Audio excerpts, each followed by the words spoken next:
Ladies and gentlemen, boys and girls, children of all ages, welcome to Sox on Tap. Tony, my first reaction is just fuck yes, let's go. Sox versus Detroit. That's where it all starts. It all starts taking care of business in-house in the Central Division. That's right, I'm a meatball. You got to bring that top button swag, baby. It is always great to beat the Cubs. And I'm a homer, so I always say they're gonna. Dallas Keuchel Lampson got some beards that you should be afraid of. What everybody said when he gets out there, it's me versus the other guy, and I'm going to beat him. So I just love that mentality. It's cool and fucking tough. Steve, would you say that Tony is mad online? I would definitely say that. The White Sox winner.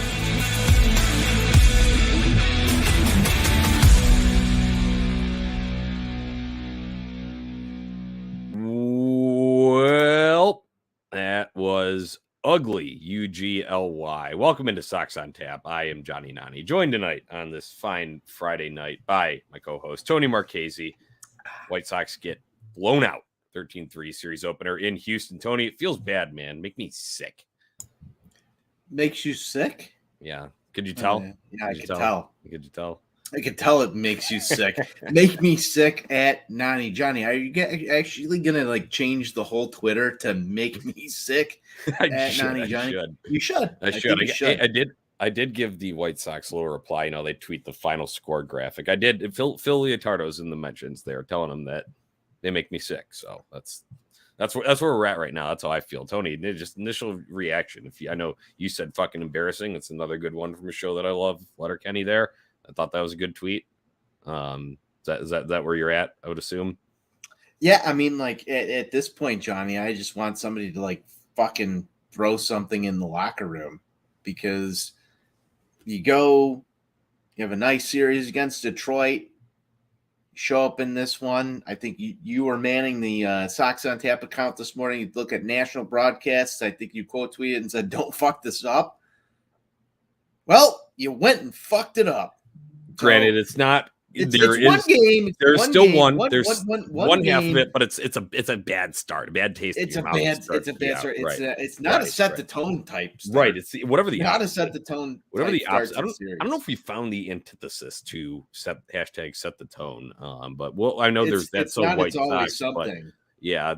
We'll find it. We'll figure it out. But whatever it was the opposite of set the tone, Tony. But I know there's a lot to discuss when we're talking about this game, and we'll get into some of those heavy hitting topics. But initially, everybody wants to go and throw blame. I get it. Everybody's frustrated as White Sox fans here in White Sox Twitter. But I know people want to talk about Giolito, want to talk about La Russa, want to talk about fucking Joe McEwing again here. But I'm just gonna stop before we even get there and take all ownership for this one, Tony, because I should have known better. And I wore this shirt. It was nice and comfortable. But the last time I wore the shirt for a Friday night game, Tony, similar situation. It was the Friday night of the Yankees series, and me and Sean did the show after, and he complimented the shirt, and I said, well, was it that great if it didn't work? And I made the mistake. I just pulled it out of the closet, didn't even think twice about it. So that's on me. I'll own it, and that's where I got to kick this thing off before we get into anything else. It's fantastic that you say that. I am draped right now in different clothes than I wore during that winning streak. Where's the red, white, and blue? I look like I'm dressed for a funeral right now, don't I? Well, you might as well be tonight. And you are kind of fitting. You are too. I've been rocking the red, white, and blue. I have no idea where the sunglasses went. You can blame it on the Budweiser. You can blame it on whatever it is.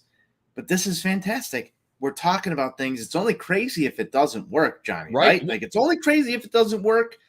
Yeah. I got to get back to the red, white, and blue. Yeah, I need it. You know what? You got to get back to whatever works for you on a daily basis. Like if you notice, you and I were on the show, and if you remember, I was wearing white shirts, White Sox shirts with black logos on them. I need to dig out more of those and get those rolling, because that helped us to propel for wins. So that's your Sox on Tap superstition to start this thing off. So we'll take our ownership here. I like where we're at. Right. And already. Now that we've eclipsed that, threshold, let's get into some of the game here, Tony. Big storyline of tonight is going to be Lucas Giolito, obviously. So a couple long balls early that doesn't look good, but then he settles in for a couple of innings. And then the sixth inning, whatever happened there, absolute travesty of a 6th inning from both him, Matt Foster, Tanner Banks had to come in and clean up. Even he gave up a home run. All 3 pitchers gave up a home run in that. Just abysmal. 10 runs allowed in that 6th inning. Wheels completely fell off the cart. Whatever kind of phrases that you want to use for that, that's what happened there. And Tony, it's disappointing because you saw the kind of meltdown from Giolito in terms of he had a lead against the Rangers last weekend and then coughed that up. Was it 5-run lead? And then now today, he kind of puts you behind the 8 ball a little bit, but then AJ Pollock ties it up. So coming in the 6th inning, I understand that you could go and pinpoint certain areas and you say, okay, well, Tony should have taken him out here. They should have had someone prepared. Granted, all fair. But at the same time, we're talking about ace, right? He's supposed to be ace, and he's not putting out much ace shit as of late, Tony. It all goes back to expectations, Johnny, and expectations and what you're commanding for yourself are huge important pieces here. This is a guy that had commercials running, what was it, last year, about how he was the worst pitcher in baseball, and now he was the best pitcher in baseball, and guaranteed rate, go get yourself a nice mortgage. That inflation looks pretty fucking bad right now, Johnny. Yes, it does. I love our guy Sox Insane on Twitter. If you don't follow him, but he's a good commentary during the game. A lot of humor involved there. But he would reference that commercial. He said, "But when's Giolito going to let the numbers define him again?" That's because that was a big line in the commercial, you know. Yeah, it's bad. It is really bad because, man, I've rode the Giolito roller coaster the entire ride. One of the first podcasts that I was ever on, I said Lucas Giolito was going to be the stud, the number 1 ace on the White Sox rotation when they're going to be something. Like you can go back and listen to that. And then I got let down. And then all of a sudden, as soon as I started getting mad about the fact that he wasn't performing to the level that I thought that he was going to be at, he did it for a year. And then when you want him to go show up against a team like the Astros a couple years later, where everything's kind of been, I guess, mediocre. Yeah, some of the stats are good. But is he a top 5 pitcher in baseball? No. Top 10? Probably not. Okay, so I know you only gave up Adam Eaton for him. But he ain't what he's billed out to be. Not pitching up to it right now, I would say. No, he's not. And that's the hard part, right? That's the hard part, to figure out what is Lucas Giolito. You want him to show up tonight and set the tone. You're riding a 3-game winning streak. Here's the guy that says he's the ace of this staff. Here's the guy, Johnny, that fans were saying earlier this offseason, just pay the man the extra money because he was in an ARB deal, and things were blowing up when they were talking about, the White Sox were not willing to go with what Lucas Giolito thought he was worth. Sox fans want to come here and say the team needs to make it past the ALDS. Well, here's your ace, a guy that the organization looked at and said, you're not worth what you are going to command, went to an ARB deal with the guy, and then he goes out and faces a team that you need to beat in October in order to achieve the ultimate goal that's going to make everybody who follows this team happy, and he shit the bed tonight.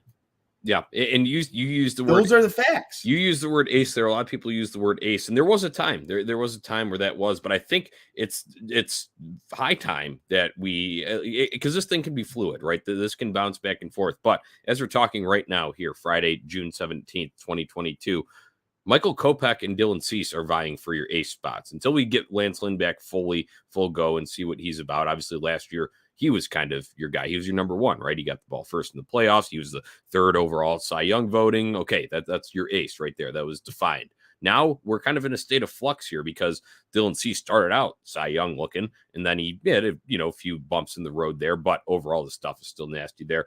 So I would, whenever anyone says that, I'm going to just start putting finger quotes around the ace as it refers to Lucas Giolito, Tony. That's where I'm at with it. And you kind of gave the big picture over that. I just want to talk specifically about some technical things tonight. I listened to a little bit. It was Daryl Van Schouwen, Chicago Sun-Times, posted the video of Lucas Giolito post-game, and he had said that he had worked on some mechanical changes leading up to this. I don't know if that's the best thing to be doing, but we got to do, what is going to be most comfortable for you and what you think is going to give you the most success. Well, it obviously, everyone wants to go and rush to the sixth inning here, and I get it. That was the sore spot, the one that's going to be talked about. We're going to be the butt of the joke. We were on the broadcast, and we will be on MLB Network and all the highlight packages that run with this. But we were talking about early, hashtag set the tone stuff. He just missed on locations when you're talking about the home run to Bregman in the bottom of the first, 2-run shot. Gurriel, what is he, like, just fresh back off the injured list? I don't know if he's played a fucking game this year. At least that's what I thought I caught in passing when I heard that. And then, boom, he goes lead off home run, bottom of the second there. He's just straight up missing locations. And if that's a product of him tweaking some mechanical stuff there, Tony, they time to do it against the fucking Houston Astros here. I understand things weren't going swimmingly totally before this, and maybe wanted to make some adjustments to, rectify what was going down in that Texas game. But man, when you're not sure of it, you get beat sure as shit real quick. Everything you said there and the way you summed it up, if you're not sure of it, you're going to get beat real quick. I just love that statement because it applies to everything outside of baseball, Johnny. And it feels like we have been at that state consistently over the course of the last few years with this White Sox team. You're not sure of it.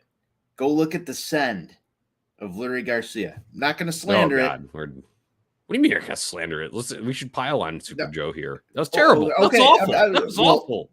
Okay. If you want to get into that, we can transition. Let's get into it. Go there. Let's do it. Let's get into it. Let's do it, dude. We've seen this. We've seen this before. Let's just start it. It's Super Joe. It's another stupid send by Stupid Joe. Let's just call him that there. That's Stupid Joe there because that was abysmal. The ball, like you could go like I'm tempted to like go back and pull up the screenshot. I think I will at some point. Maybe I'll use it as the featured photo for our guy Stocks and Saints recap. Dude, it was out by a mile, and it was a very clear situation. It's all right in front of him there. And I get it. It's Jordan Alvarez out there, but holy shit, with where the ball is placed, I don't think Joe has good depth perception. That's what I think the issue is here. He doesn't understand that.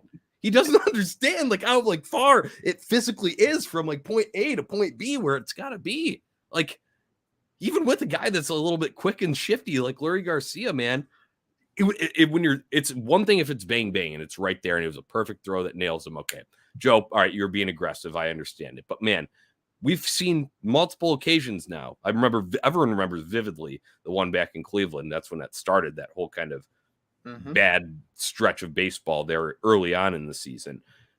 This is another one in terms of the distance that the ball was already there before the runner had to come across the plate. And Leury didn't stand a chance. What is he supposed to do? Do a backflip over him? I mean, this might have been the worst send I've ever seen. And there's video evidence of. I think the Cleveland one is still Joe worse. Just fucking waving him home. When that play was going down, and let's just go back to the fact that the play before it actually matters. So Josh Harrison gets himself in a rundown that does allow a guy to get to second base. Okay, you've got this national broadcast, and Johnny, I know you wrote an article today over at OnTapSportsNet.com that told people how to get the best baseball experience. out of today's ball game if you're a White Sox fan, and that's to sync up Len and DJ. You were on this, but I wanted the different experience, Johnny. I wanted to know what everybody else was seeing if they didn't go to OnTap Sportsnet and do exactly what you said to do. So Josh Harrison gets in a rundown, and you have the broadcast talking about how well of a rundown that is because he allowed a runner to get over to second base. I don't buy that. In fact, Hawk Harrelson probably would have shit all over that entire theory because you got to know where you're at in that situation. Yeah, it's a ground ball over towards the third base side. You're going to go run it. You're going to go run that way. But if you're Josh Harrison, if you held up just a little bit to see if he's going to make that throw over to first base, then you can break full speed. He broke full speed little too early. He has the speed to do that. I think it'd be more understandable if you got a Jake Berger and Andrew Vaughn getting into that rundown, right? That's fair. But that goes back to me, Johnny, and it's just bad timing of who's on base, and that's so White Sox. But if you hold yourself up a little more and wait to see what he's going to do, maybe you've got to run around first and second and one less out in the inning. Then you bring up the next play. Sebi Zavala, who's come up here, he's had all of this. I would say if you're reading White Sox Twitter on a daily basis, people were mad that he was the call-up originally over Perez. Hits a home run in Detroit, comes up here. You're watching guys have streaks, right? We look at this. We look at who's got the hot bat. Zavala's been good in AAA, comes up. Yeah, the first few plate appearances are bad. Maybe you can chalk that up to nerves. Hits a bomb in Detroit, comes up today, ropes one, and Super Joe sends Lurie Garcia. Now imagine that ball was hit in the same situation where you've got a guy on first and second. You're loading up bases there. You're loading up the bases. That's totally different than two different outs. Right. Maybe Joe doesn't send them. You look at where everything else is. That's a big play in this baseball game. Yeah, right. And the momentum just shifted after that. So, I mean, fuck, man. Totally different. You talk about turning points, tipping points, right? It's like in hockey, hitting the post or getting a lucky post or whatever it may be, a big hit or something that like ignites you. Okay, that's the one where you got dumped into the other team's bench and you're just, you're carrying your sack between your legs going back to your bench, and then they go down the other end of the ice and score multiple times. That was the equivalent of this, Tony, when we were talking about momentum in terms of this. Absolutely a turning point in this game there. So I agree. It's a butterfly effect, right? You and I talk about it all the time. There are, multiple different, outcomes that could possibly happen if you go down the tree of X happens, Z happens, Y happens, whatever it may be. So it's just unfortunate that it turned out the way that it did. Excuse me. It's stupid that it turned out the way it did because it was a stupid send by stupid Joe. So I'll leave it at that. We don't need to go and discuss exactly what happened in the sixth inning. We talked about Giolito's struggles. We're talking about missing spots and all that. Obviously, you could go and chime in on Tony La Russa there if you wanted for not having guys up earlier. But I personally like my starter. If you're only at 67 pitches entering that inning, you'd probably expect a little more length. But I guess this is what you have to do with your, I'm doing finger quotes for our podcast listeners, ace at this point. So that's where we're at with that. Matt Foster comes in, gets absolutely shelled, gives up 2 home runs of his own, only gets 2 outs there. It's kind of embarrassing that you got to go to 3 pitchers in this inning, Tony. I think that was my biggest takeaway, obviously, besides the fucking double-digit run scored in that inning. Having to go to 3 relievers to get it done is just, it's demoralizing. If I'm Tony La Russa and I'm having a meeting with the bullpen tomorrow morning, I'm going to tell them, hey, guys, I'm an old motherfucker. If you expect me to walk out to the mound to make that many pitching changes, you're doing something fucking wrong. That's exactly what I'm saying to them. Like, save my steps, please. stop sucking. And that's what I'm going to say. And then I'm going to walk back over and sit down in my chair and do my Sudoku puzzle because I'm old. But seriously, you shouldn't have to make that many pitching changes in an inning.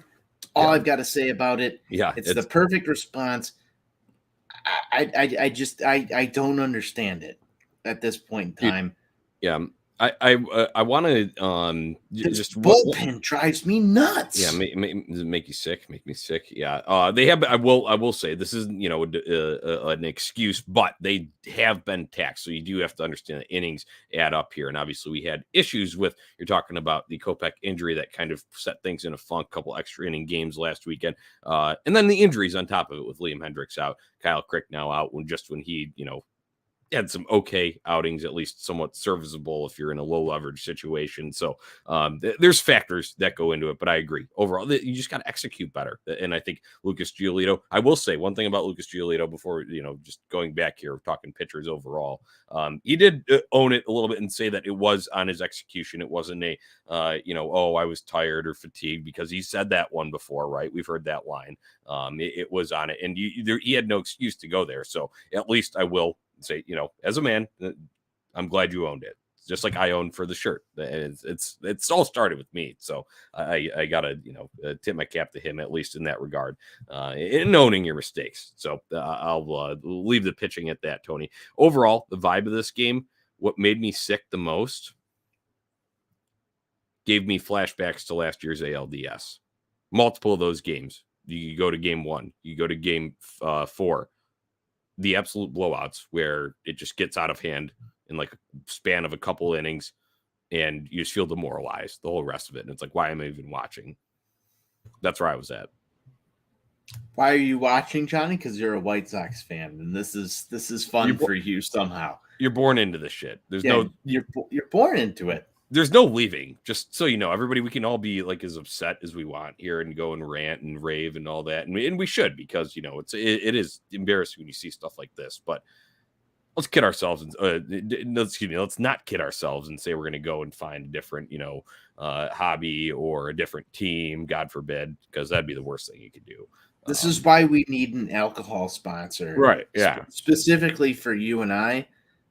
Anheuser-Busch, if anybody's listening to this, Johnny loves his Busch Light. I love my Budweiser.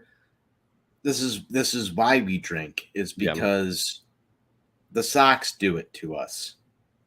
Yep, that they do. So, it's a good excuse, right?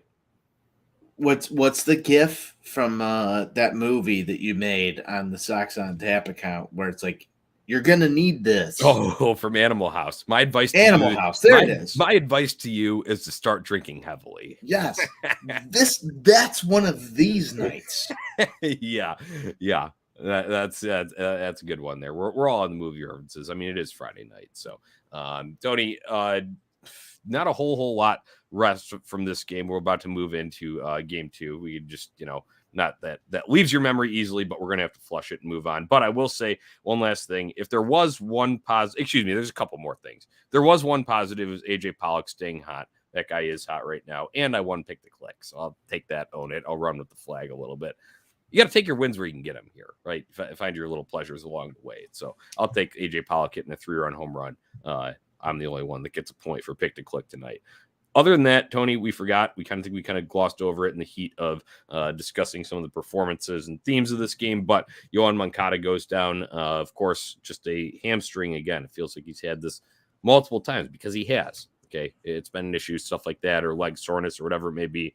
And it was just a ground ball, second inning, running to first base. Pulls up, a little gingerly before the bag. I was surprised he went out. So I was thinking, okay, maybe that was actually just cramps. He goes out, plays defense in the bottom of the second, and then when the Sox come out in the bottom of the third on defense, because he didn't come up in the order at that time, Josh Harrison replaces him at third base there. They don't know the severity of it. That was the latest. They said, Tony La Russa initially said that he thought it was cramping, but they don't. He's still doing more treatment, and they don't. It's too early to give a definitive answer on the severity of it. Man, you called it. Porcelain phenom, dude. I'm not saying I'm blaming him for getting injured, but it's just happening all the time. with him. And I understand people can go back and say, oh, it's Tim Anderson has played fewer games than Yoan Moncada over this and that. It's kind of, it just feels like what I say, ticky-tack injuries. That's what it feels like. And it's just like little like nagging stuff. And it's like, okay, I wonder how many of those Jose Abreu's played through, right? Mm-hmm. And whereas Tim Anderson, when he gets injured, it's actually injured. Like, I don't feel good. And he like pulled the groin and he was like an awkward angle. And he's trying to make a play with that. Yoan Moncada's just running out a ground ball here. Like I said, I want to be clear. I'm not blaming the guy for getting injured, but it's just another chapter in the saga that is the porcelain phenom. Jonnie, you like a certain movie that I do, and if you want to bring back the movie references, Jose Abreu is Matthew McConaughey. He pulls up in a car and he asks the rest of the White Sox players, instead of, you want to go to the party at the Moon Tower? You want to play 150 baseball games? It'd be a lot cooler if you did. It'd be a lot cooler if you did. Absolutely. That's a great way to describe it, Tony. I love the movie references that we're on here tonight. That it's just, like I said, it's just another chapter in it. So I guess we'll have to see what the severity is. But in this, with this happening, I know, he's been DHing a little bit here, but that probably keeps Jake Burgers in the lineup guaranteed for a little while longer here. Not that it was going anywhere given his power, but I think that saves him even if he cools off at the plate a bit here. Would you imagine?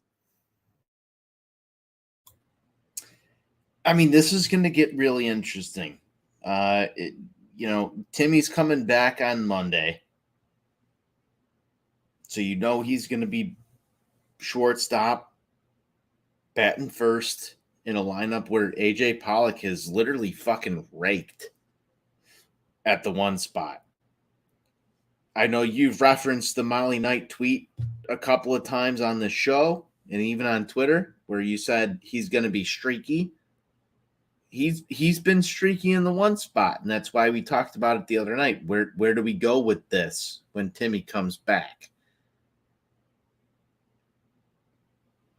Berger had a hand injury for a couple of days, but then you see Yoan Moncada go down today. You had the chance for Danny Mendick raking, Timmy coming back, this offense coming together, including Yoan Moncada. I mean, imagine if Yasmani Grandal was added to this situation of White Sox players who were hitting the ball well right now, Jonnie. Those are the good White Sox problems that I want to have. But we can't, because now it's Moncada will be down, Harrison's still staying here. The whole entire thing is just kind of fucked. I really can't make sense of it, dude. I really can't make sense of it because you want it all to click and it's just not. So the questions that we're asking ourselves here is, how do you make the best of your situation?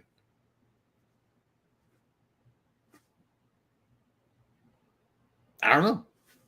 It's like you said, it's not easy, and you want it all to click. But that's unfortunately the grind of 162 game season. You get slumps coinciding, and then you also get certain guys that get injured. Then too, that happens. So too frequently. Yeah, right. I mean, I think we've blown a lot of hot air, a lot to like fill multiple balloons here. Party store full of balloons. We were talking about injuries on this, but yeah, obviously Timmy, he's got to be your catalyst. I'd say you and me. I think we discussed that a little bit. Timmy slots back in at the top, but I heard Len and DJ talking about possibly Pollock slide down to number 2, and then you put Vaughn cleanup possibly. So I think that could be a possibility. Would people be mad at that construction? Though? Would people honestly be mad at Pollock 2 and sliding Vaughn down? Because it would be discussing. It would be different if Pollock wasn't hitting like he is right now. Absolutely, they would then. But now I think you can justify that, right? You just go and look at recent trends. You're only as good as your last envelope, right? Granted, Vaughn's hitting well too now, but then you put him in a power spot there. You know, there's that to work with there. So there's possibilities. We're going to see what happens. I wish I had a crystal ball to tell you exactly what the lineup's going to be and how long Yoan Moncada is going to be out here with this. But that's the way the cookie crumbles here on Sox on Tap. All right, Tony, let's get into tomorrow's game. Preview this Saturday afternoon, 3:10 p.m. contest. It'll be Jonnie Cueto going for the Sox and Justin Verlander. So don't get any easier for the Southsiders. No, it doesn't. And the offense is just going to have to show up. That's my early take on this, Johnny. The offense is just going to have to show up. AJ Pollock, 3-run home run today. And then everything kind of just stalls out. You saw in Detroit multiple innings where this offense was able to at least just get a run across the plate. Give your pitcher something to work with.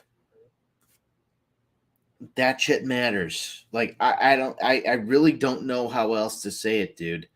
The offense is going to have to show up, and it starts with the middle of the order. Luis Robert, Jose Abreu, Andrew Vaughn. I don't think Moncada is going to be there. It's a lot to ask of Jake Berger at this point, but the middle of the order is going to have to be there. Today it was done by the end of the order and your leadoff guy. Middle of the order has to show up. Yeah, you know what? That's my tomorrow thing. You want my tactical solution to how I would prepare these guys for tomorrow's game? What I would do is I would pull up the section of the MLB network, when they do quick pitch and they have highlights from every game. And obviously the Astros are going to have a big chunk of that. You're probably only going to see AJ Pollock's home run as a quick blip before they just kind of hash through that sixth inning for 5 minutes. I would just play that on repeat. I'd have the remote. If I was like Frank Menachino, I'd have the remote and then go back to the beginning of it, watch it again and say, hey, see those guys hitting home runs left and right out there? Wouldn't that be fun to do? Wouldn't that be fun? If we could do that for ourselves? That's what I would do. Piss them off a little bit, right? Because, you're going to get irritated. If Jose Abreu is going to want to fucking punch him in the face or take the remote and shove it down his throat. But that's what I do. Motivate him there. Because this goes back to even, like I said, the kind of, it gives me flashbacks to the ALDS last year. It seemed like when they were winning their games, they were just mashing like crazy. Oh, and guess what? The game that the White Sox won, and they hit 3-4 home runs on that one, maybe? Yeah. Right. Ball go far, team go far. It's simple. But at the same time, going to be a huge challenge with Verlander. So you also need to be smart about your at-bats. But at the same time, yes, when you're talking about middle of the order, I want some thunder from that. And that, I don't know about you. I've never been there in person. Doesn't Minute Maid seem like a park that's really easy to hit home runs in, though? Maybe it's just because the Astros offense is so potent, but they have that left field wall. I know it's tall, but it comes in, right? It has that inset there. And then if you just hit a line shot out into the left center gap, as long as it hits that brick wall, it's gone then. Above that line. Hey, I feel have good at bats. I feel like it's easy. Have good at bats. Don't chase sliders that are fucking 3 feet out of the zone. Have good at bats. It comes down to approach, man. I don't think Luis Robert has the right approach right now. He's your 3 guy. We said this about Eloy. We said this about Yoan Moncada. Get the right approach, and you can drive the balls. It boggles my mind. You start cheating.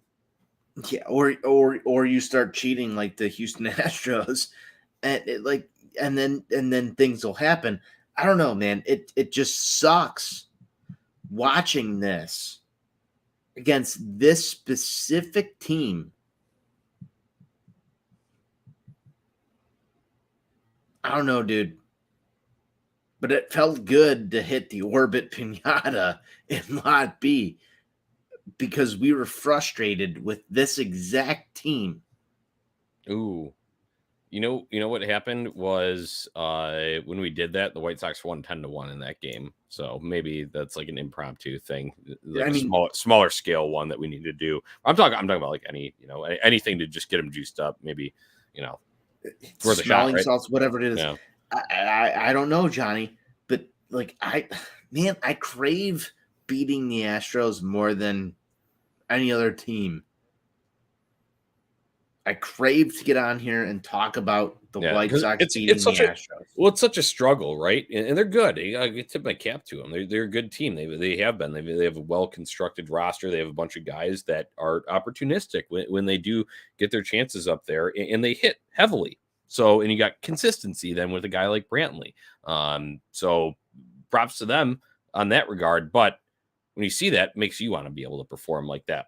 And it's like, we know we have some talented guys in this, but obviously there's other holes within the roster that prevent from doing that. But in terms of Tony, we've gotten down the rabbit hole a little bit here. It's almost time to wrap up. But in terms of, Saturday, it's Justin Verlander. We didn't see this guy last year. He was out. Pretty wild to think, Astros take home pennant without Justin Verlander at all last year. So this guy, he starts, if you could get to him early, I think that's probably where your best bet is, because he does the thing where he climbs the hill, right? He elevates his velocity as the game goes on. That's just his style, his strategy.